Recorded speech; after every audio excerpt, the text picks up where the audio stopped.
Hi everyone, मेरा नाम अभिषेक है और आज हम देखेंगे अभिजीत चावड़ा जी की एक वीडियो जिसमें वो बात कर रहे हैं अलेक्जेंडर के इंडिया में जो इन्वेजन किया था। हम सब जानते हैं राजा पोरस और अलेक्जेंडर की लड़ाई हुई थी। अलेक्जेंडर ने इन्वेड किया था सिंधु नदी क्रॉस करके इंडिया में। अब डिपेंडिंग ऑन कौन किससे आप बात कर रहे हो, लोगों के इस बारे में डिफरेंट डिफरेंट ओपिनियन है। जो ज़्यादातर इंडियन हम कहते हैं कि राजा पोरस ने आई थिंक लड़ाई हार ही ली थी, लेकिन अलेक्जेंडर का जो वो था कॉन्क्वेस्ट उसे रोक दिया था। पर अगर आप वेस्टर्न हिस्टोरियंस को ज़्यादातर सुनोगे तो उनमें से बहुत से का कहना होता है कि नहीं, अलेक्जेंडर ने लड़ाई जीत ली थी, वो फर्दर पुश ऑन करना चाहता था, लेकिन डिफरेंट तरीके की ट्रीटीज़ हो गई और उसको वापस आई थिंक इजिप्ट में या कहीं पे रिबेलियन स्टार्ट हो गए थे, तो उसको क्वॉश करने के लिए उसको वापस जाना पड़ा, इसलिए ना कि लोकल राजाओं के विरोध से उसको लौटना पड़ा। तो देखते हैं अभिजीत जी का क्या कहना है इस बारे में। This is by Hardik Bagde. Bagde Can you explain about the battle fought between Alexander and Porus, the Battle of Hydaspes? Was King Porus a descendant of the Puru dynasty? Why is there no Indian textual evidence of this? Great question again. So, whenever you have a conflict between two sides, between two parties or two nations or two cultures, then in order to get a good understanding of what truly happened, it behooves historians to look at what both sides have to say about it. So the history that we are पर दोनों side की अपनी अपनी story होगी taught today is of Alexander's invasion of India. He was a great king. He conquered everything. He came to India and he defeated this great, brave King Porus. And then his soldiers rebelled against him.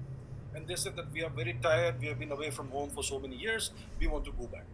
And so Alexander acquiesced to the demands of his army, and that's why he went back. But he was victorious in India, and he could have gone further ahead if he wished. So this is ये मैं कह रहा हूँ कि waste के general जितने भी historians होते हैं इनका यही क्लेम होता है। the history. This is the narrative that is taught to us, and this is an entirely Greek narrative.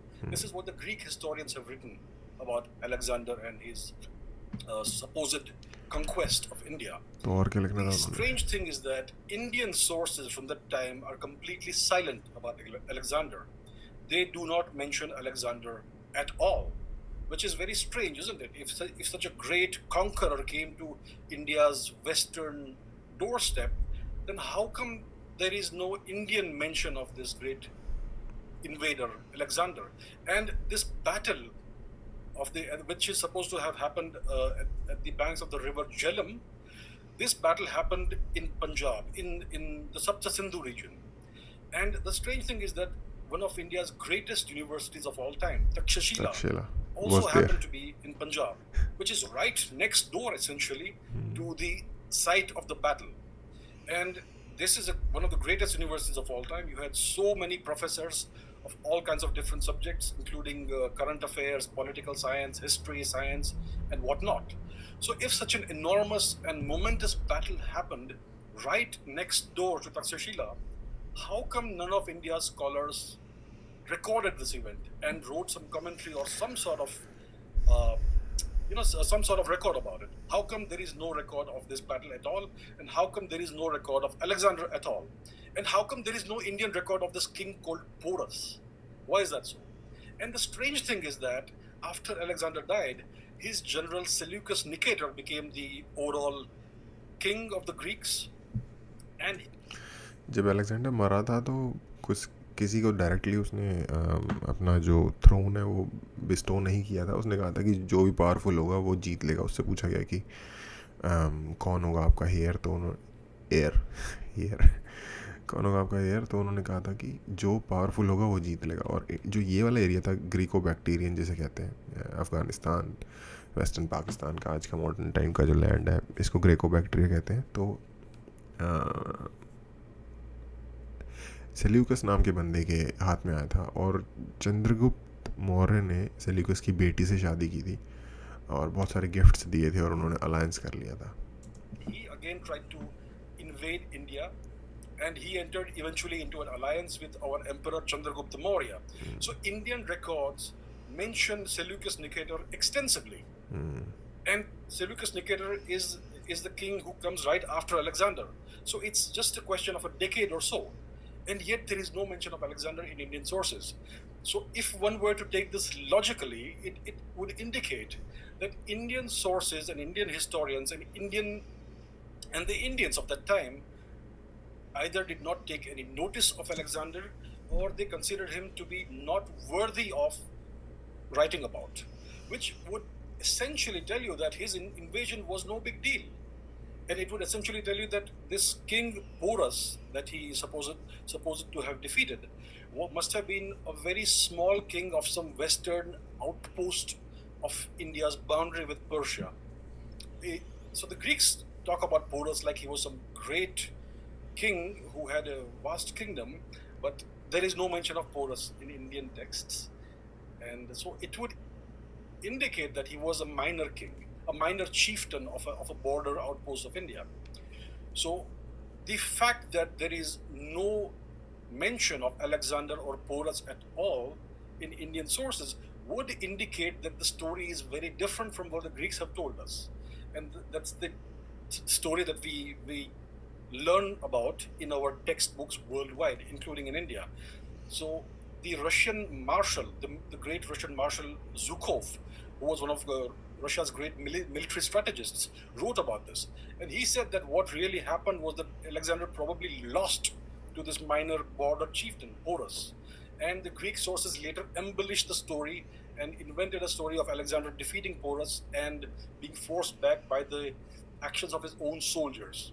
So I wonder why Indian historians have never taken up this angle. They have just blindly imbibed whatever the Greek historians have written about and whatever the Western historians write about. So I think it is time to look at India's history afresh, because the story doesn't quite add up when it comes to Alexander's supposed invasion of India. What I believe happened is that he came to Western India. He tried to invade India. He had this ambition of invading India. He ran into a small border chieftain, and because this guy had elephants and all that, that's why I believe that Alexander suffered a defeat in this skirmish with the Indian king. And we know that his horse died in this battle, and it is most likely that Alexander also got grievously injured in this battle with the Indians, and he had to go back to Babylon where he died.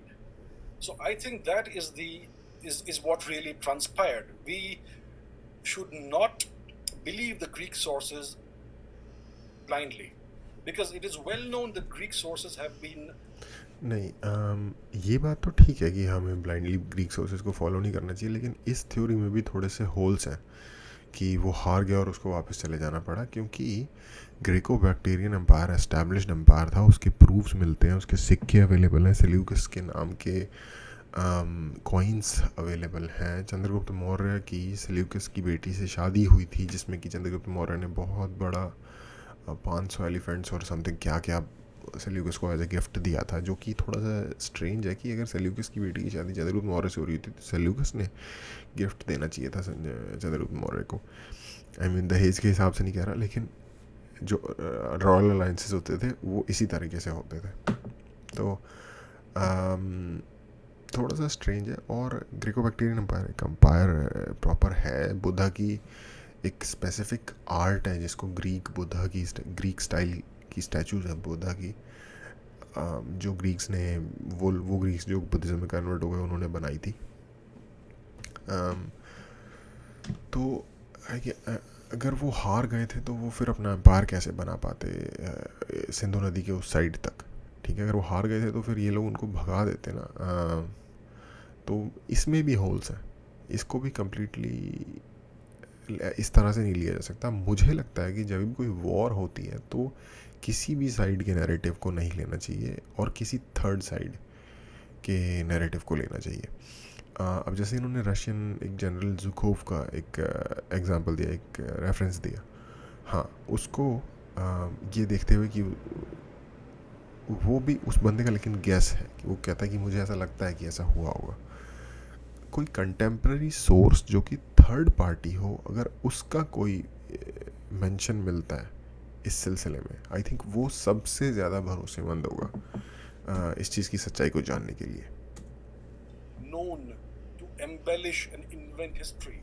Herodotus, the father of history, the supposed father of history, is known to have invented fictitious lands and fictitious people, people with 3 heads and people with 3 eyes and whatnot. And this is accepted as history today somehow. Arabian So it is nights. time to revisit the history of India and revisit it from our own eyes and our own perspective.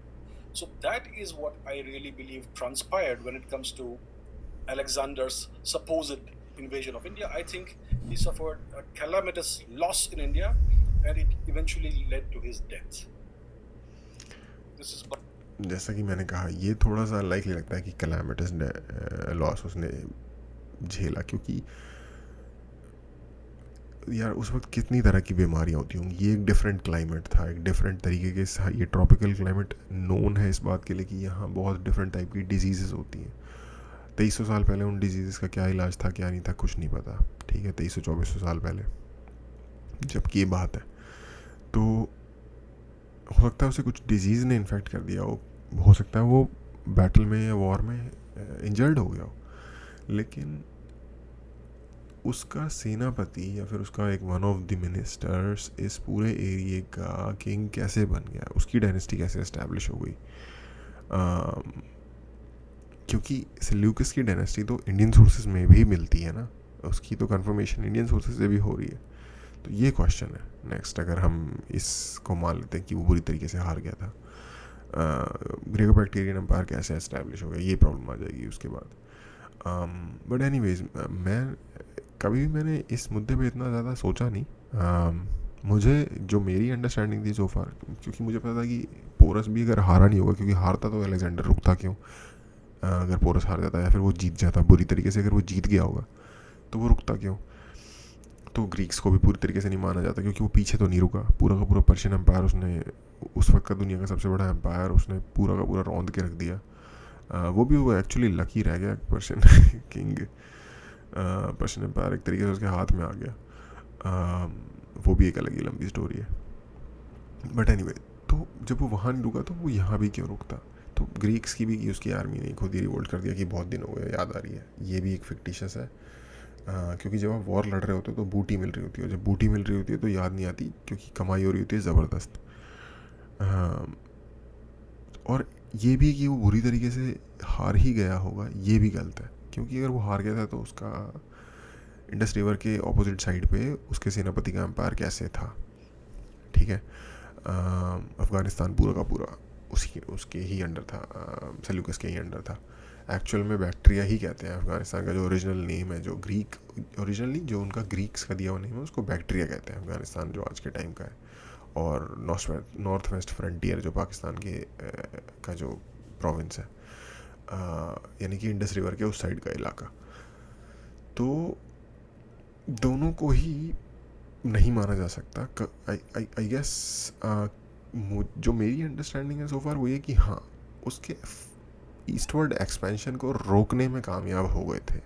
मुझे लगता है कि शायद porous को बहुत नुकसान हो गया होगा और वो शायद मर भी गया हो इस वॉर में, लेकिन उन्होंने इतनी ज़्यादा मतलब जिसे कहते हैं वीरता दिखाई, और उसके बाद मतलब उनका रेजिस्टेंस नहीं कम हुआ, और इस रीज़न की वजह से उन्होंने उनको एक हॉल्ट पे ला के रोक दिया। जैसे कई बार ऐसा होता है, जैसे वियतनाम वॉर हुई थी, यूएस आ तो गया वियतनाम के अंदर बट जीत नहीं पाया, कॉन्कर नहीं कर पाया। तो वो उस टाइप की कोई सिचुएशन हो गई होगी, मेरी अंडरस्टैंडिंग, मेरी प्रेडिक्शन के मुताबिक। बट एनीवेज ये सब प्रेडिक्शंस ही हैं। जब तक कोई प्रॉपर थर्ड पार्टी सोर्स नहीं मिल जाता, हम कुछ भी डेफिनेटली नहीं कह सकते इस बारे में। ये मेरा ओपिनियन है। बस एनीवेज आज के लिए इतना ही। देखने के लिए थैंक यू।